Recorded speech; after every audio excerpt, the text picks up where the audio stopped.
Think gadget reviews, news, and all about it. Lenovo Phab2 Pro review. We all want our smartphones filled with groundbreaking tech, but that can either be the kind that's perfect for everyday use, or something that isn't quite as useful, but demonstrates plenty of potential to bridge a technological gap in our lives. Lenovo's Phab2 Pro falls into the latter category.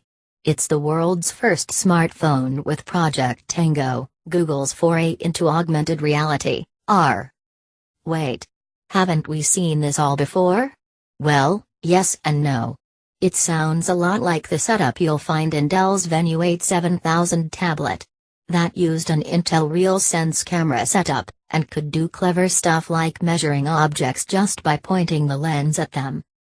Lenovo's version fits in your pocket, but is the Phab2 Pro just as gimmicky, or does it do enough to make us rethink how we use AR? Power me up. For such cutting-edge tech, the Phab2 Pro is a surprisingly affordable $499. Just keep in mind that it only has the guts of a mid-range phone, though. There's a Snapdragon 652 CPU running the show, paired with 4 GB of RAM. It's an octa-core chip, but clock speeds aren't the highest, which begs the question, is the Phab2 Pro underpowered?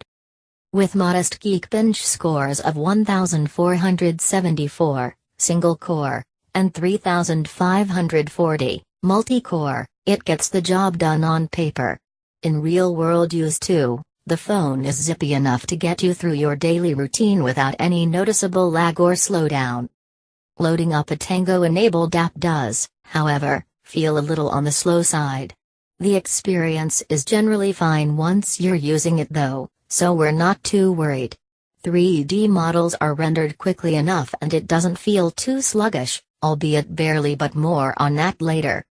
On first impressions at least, it doesn't give me the confidence that the next generation of apps will run smoothly on it.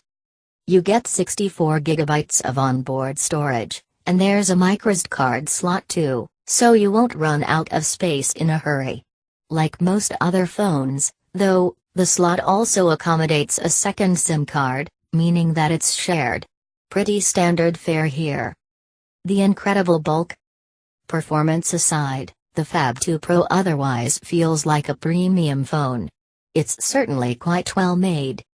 There's nary a flaw on its body, and they took the effort to chamfer and polish the edges perfectly, even on the USB port. Now that's premium level effort for you. The 6.4-in, 2560 by 1440 display certainly adds to the upmarket feel, and it's a real visual treat. Lenovo has picked an LCD panel, so while contrast and black levels won't rival OLED screens from Samsung, it still looks sharp and has great viewing angles. Dolby Atmos is along for the ride, too, tweaking the sound deck and letting you record multi-channel audio using the built-in microphones. The external speaker is loud and clear as well. However, the ergonomics, size and weight aren't quite singing the same song.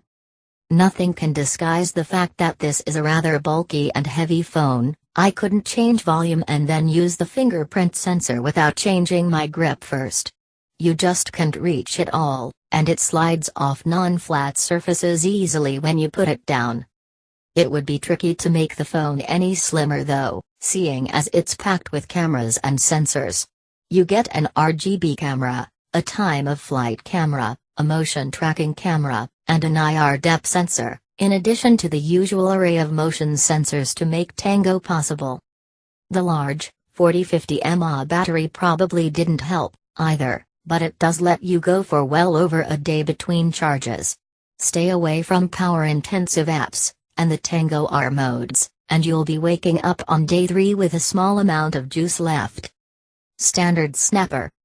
If I'm honest, I wasn't expecting much from the Phab2 Pro's main camera. A 16MP sensor and phase detection autofocus should do a respectable job, so with those expectations in mind, I wasn't disappointed. You get decent enough results in daylight, but things aren't so great at night.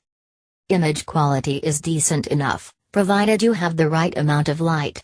In low light, the algorithm is rather heavy-handed, while the images aren't grainy at all. It does come at the cost of detail. Despite the camera-heavy nature of the Phab2 Pro, it seems that the photography element wasn't quite high on the agenda. Its focus speed of 0.3 seconds was touted as a feature, but in practice, it felt no faster than most cameras. At the time of writing, 25 free Tango-enabled apps are available, along with 8 paid-for ones.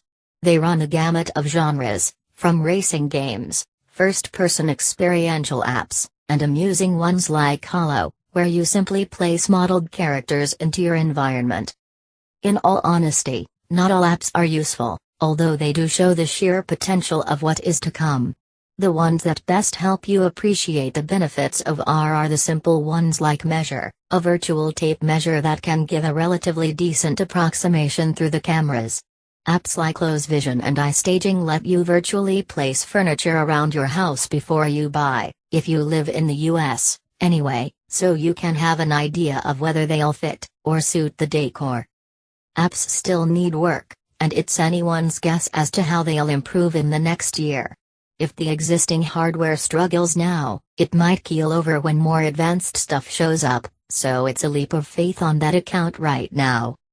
From what we've seen, you probably need more processing power and a bigger battery, or at least one that charges quickly. If you take AR out of the equation, the Phab2 Pro loses its sheen. While the build quality and parts are on the level of a great mid-tier phone, the size and ergonomics are rather difficult to get around. The 2K 6.4-inch display is a plus, but there's no compelling plus point outside of AR, which frankly, is still in its teething stage.